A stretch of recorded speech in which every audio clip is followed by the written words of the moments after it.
Looking at it from the automation standpoint now, and we like to talk about automating everything, but we know that there's a lot of manual processes in this area.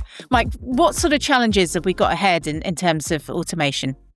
There are quite a few. When we look at it from a corporate action perspective, we always try and look at it from like the market CSD and then back, because it's no good having an automated flow over here, but at industry level, the CSD, there's not that automation.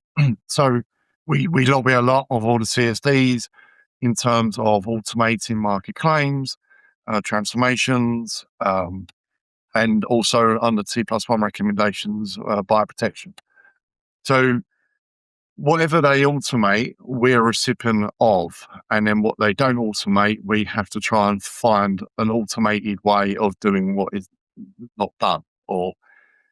And the manual aspects that come in here are quite high as well. We've seen, lessons learned almost in the US, where today that we do claim manually, let's say in the scenarios where DTC don't raise the automated market claim for it. So we don't want to repeat that, or we want to reduce that as much as possible, any manual component on our operating teams.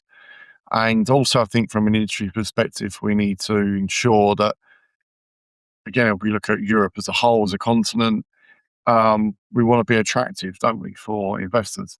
So we want automation to get us there as well. But going forward with automation, we need better messaging.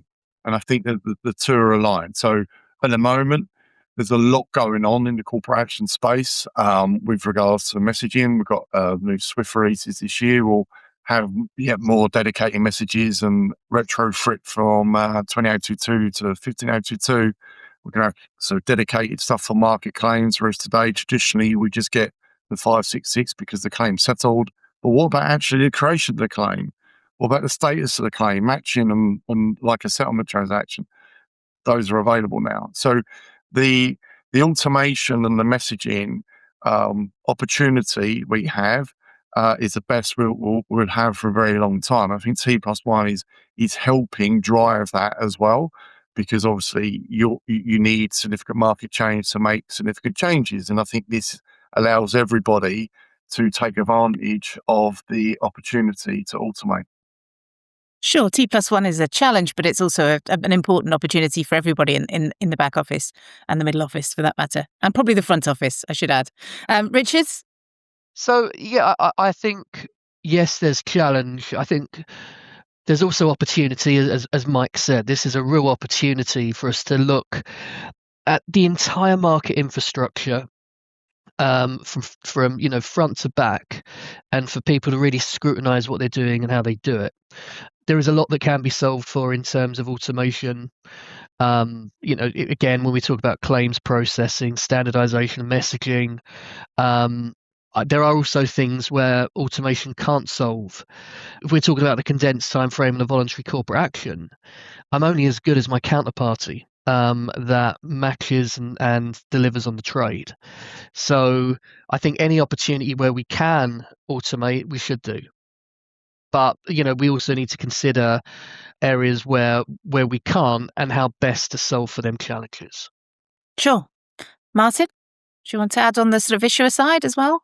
Yeah, from the issuer side and receiving agents perspective, we're probably in a slightly less advantageous position. The Crest side of things, from the UK CSD's perspective, has been fantastic. It's a revelation in terms of all of the market side stuff that Mike and Richard are handling. For us, the biggest challenge is probably the old paper world, unfortunately. Certificated is still problematic. If you take over as an example, the form of acceptance is essentially a power of attorney signed by the customer and witnessed. Therefore, because it's a power of attorney, it needs to be wet signature, it needs to be a physical document. That in itself brings challenges of getting physical documents into the respective place. You're either reliant on post or alternative methods. So, and then we have vast amounts of paper arriving for processing. So that's where I see the biggest change that can come from the receiving agent perspective. We know that dematerialization and the ultimate step 3 will solve a lot of these problems that we foresee. And there's an element of step 1 in end of 2027 that can break down some barriers as well. And we're certainly pushing with our fellow receiving agents group and through the various legal channels to see whether or not that can be achieved in the same sort of time frame, reducing down the reliance on having that physical documentation, which I think ultimately, if I look at I'll look at Richard and Mike here because they'll know more about this, is you probably still get the odd strange trade that's in flight that someone's doing a stock deposit or things like that. That process in essence should be a lot faster if we can do away with the physical and turn it very much more into a digital journey.